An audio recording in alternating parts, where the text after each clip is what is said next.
Hey everyone, and welcome back to The Explainer. I am absolutely thrilled to have you here today because we are diving into something incredibly fascinating. We're going on a journey to explore the absolute extreme boundaries of human existence. Seriously, we are going to look at the very outer limits of what the human experience can actually endure.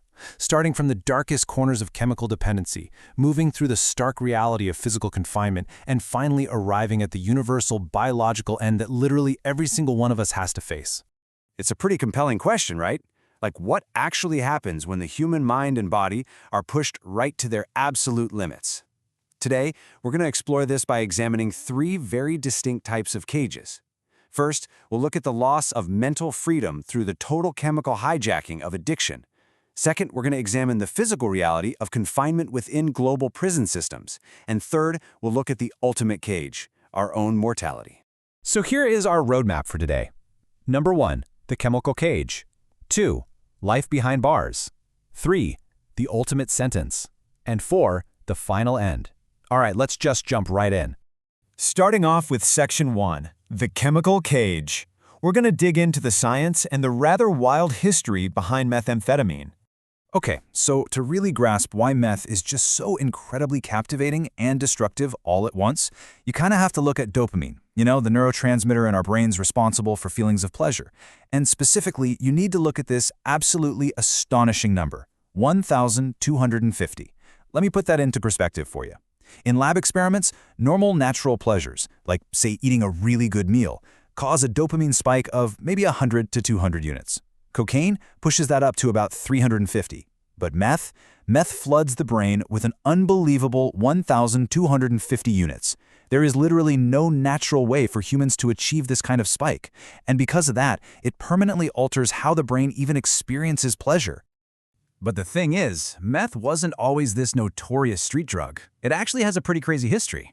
It was first synthesized in Japan way back in 1893 from ephedrine. Fast forward a bit to 1938, and a German pharmaceutical company released a pill version called Pervisetin.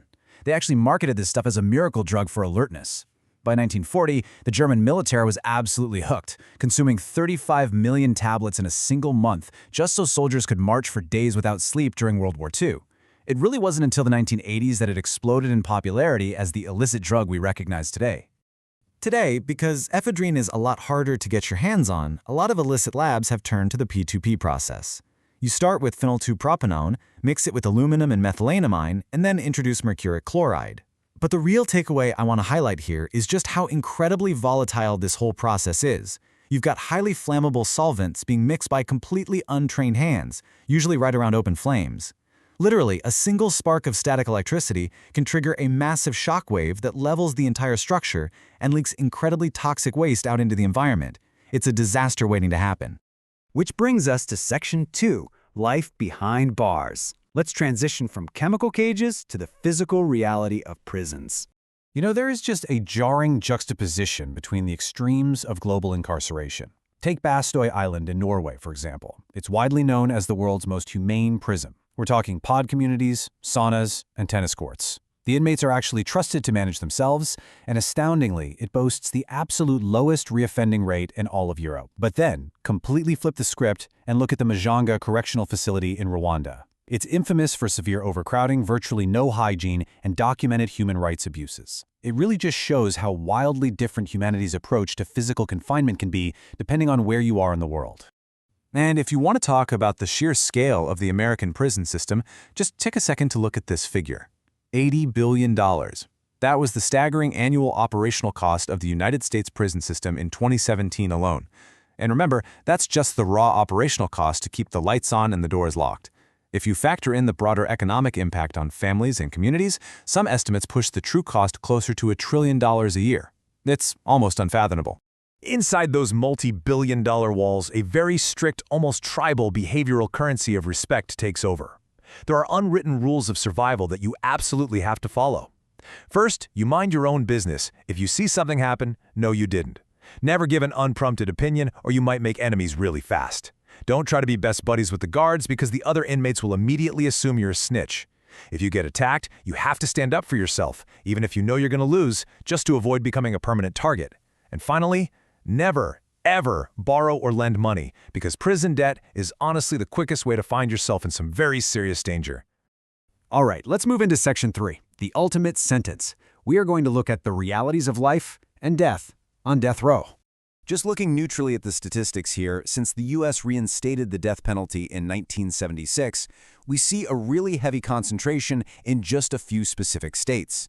Texas leads by a massive margin, with 566 executions.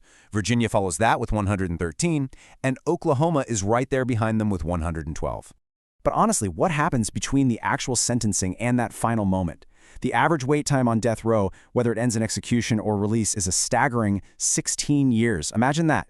Inmates spend up to 23 hours a day in solitary, windowless cells. This kind of prolonged extreme isolation leads to a condition psychologists call death row syndrome. It's where inmates experience severe psychological decay, vivid hallucinations, and sometimes a total loss of their grip on reality simply from waiting year after year for the end to come.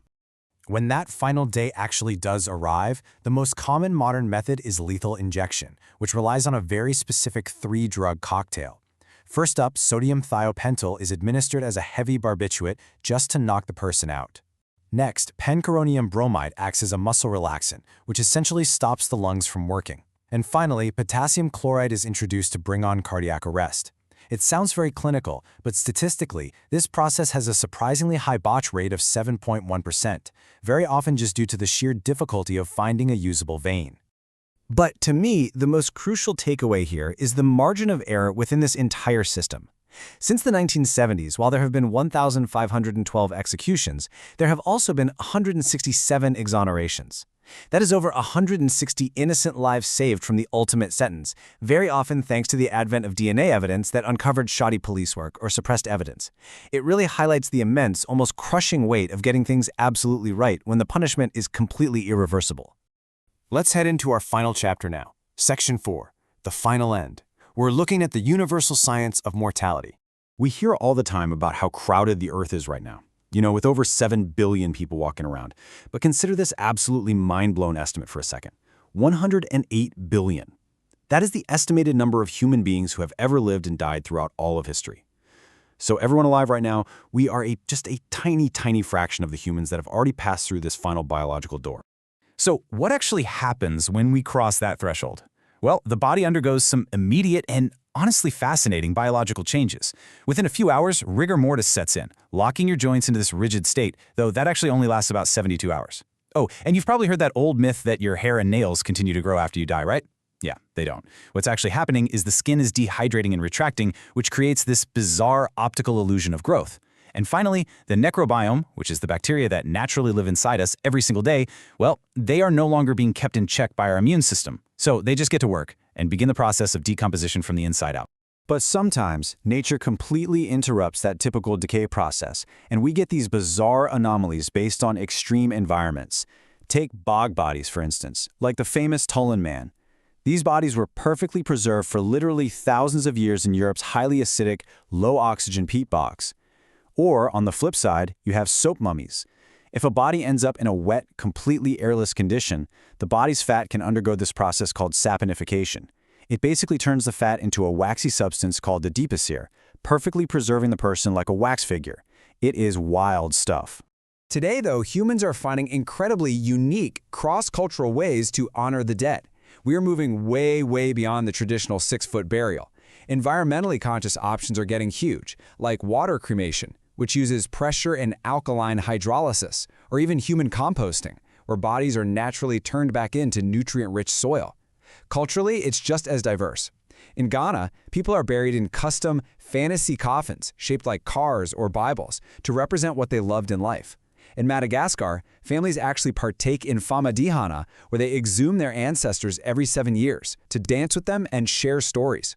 You can even get your cremation ashes compressed into diamonds. Or, if you want to be really dramatic, pack them into custom fireworks to literally go out with a bang. Honestly, to ground all these wild extremes, I always come back to this classic and undeniable quote from Benjamin Franklin. In this world, nothing can be said to be certain except death and taxes. Because no matter the vastly different cultural or scientific paths we take at the end point itself is an absolute biological certainty. And that really brings our entire journey full circle today, doesn't it?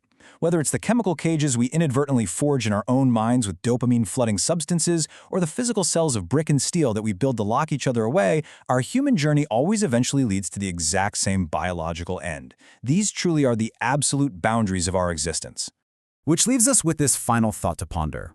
As our technology and our science continue to rapidly evolve, what new cages, whether they are chemical, digital, or physical, are we going to build for ourselves next? And as we look toward these extreme scientific frontiers, is it possible humanity will ever truly conquer that final biological cage? Thank you so much for exploring these wild extremes with me today on The Explainer. Keep questioning the world around you, and I'll see you next time.